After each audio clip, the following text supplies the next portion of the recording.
Ассаламу алейкум. Окшош суроолор жана окшош эмес жооптор. Бүгүнкү биздин каарманыбыз менен таанышайлы. Бисмилла. Ассаламу алейкум. Алейкум салам. Өзүңүздү тааныштырып кетиңиз. Атым Толкун болот. Так, такси сферасында уже 5 жылдан бери. Суроолорго сразу кеттик анда. Таксидеги опыт канча болду? 5 жыл, 6 жыл уже, 6 жыл бар атат. 6 жыл. Күндүзгү же түнкү жумуш плюс эмнеге? Мен көбүнчө түнкүсүн иштейм.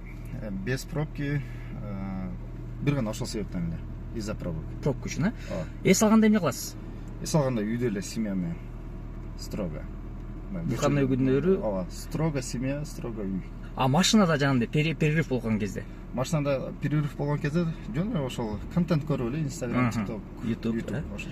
Так, обед кылганда кандай меню? Эң жаккан менюңуз? Эң жаккан эле меню негизи такси сферасын баштаганда шаурма болчу, азыр только домашний блюдо. Эң долгий поездка жана эң чоң чаевый? Эң долгий поездка бул Москвада болгон, 300 километр примерно. 10 000 сомдук заказ, эконом тарифте. Чаевые, эсте албайм, бирок мен көп деле чаевые алган эмесмин, машып барса где-то 500 сом. Так, пассажир нерв кылганда кантип бошоносуз? Пассажир нерв кылганда желательно унчукпаймын. Мындай жөн эле адекватно эле жооп берип коем. Если пассажир такыр эле неадекватный болгон болсо, просто машинадан түшүрүп поездканы завершать этип коем, болду ошол. Таксисттин жаман көргөн району?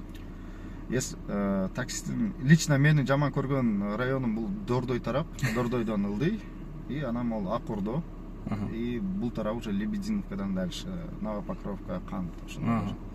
Так, такси болуп иштейм дегендерге совет? Такси болуп иштейм дегендерге совет.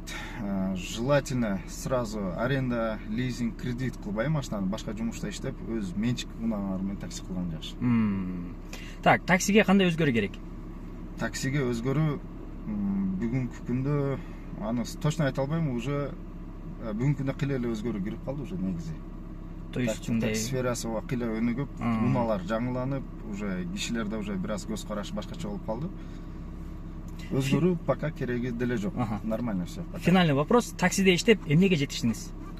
Именно такси сферасында иштеп көп нерсеге деле жетишпедим.